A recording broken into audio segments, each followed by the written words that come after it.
আসসালামু আলাইকুম এভরিওয়ান। তো আমি আর আমার হাজবেন্ড চলে আসি সাতমাথায় কিছু কাজ ছিল। কাজ শেষ করে আমরা একটু স্ট্রিট ফুড ট্রাই করার জন্য যাই।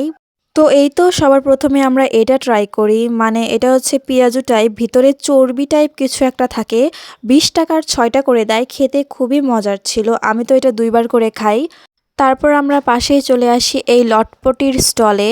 এখানের লটপটি নাকি খুবই মজার, মানে ওই লোকটা বলতেছিল যে একবার খাবেন তো আর একবার চাইবেন।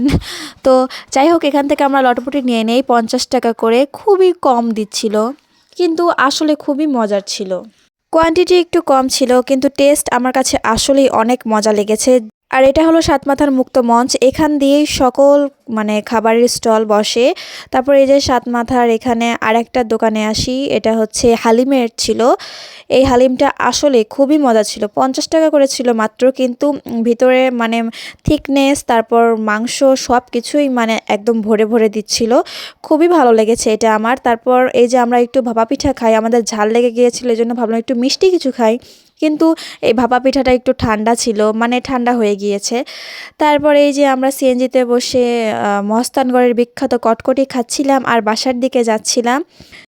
আর শীতের বেলা সিএনজিতে বসা এত কষ্টকর, এমন বাতাস লাগে কানে। তারপর এই তো ওভারব্রিজ, এই ওভারব্রিজের ফুটেজ সবসময় আমার ভিডিওতে পাবেন। যাই হোক, আজকের মতো এতটুকুই। আল্লাহ হাফেজ।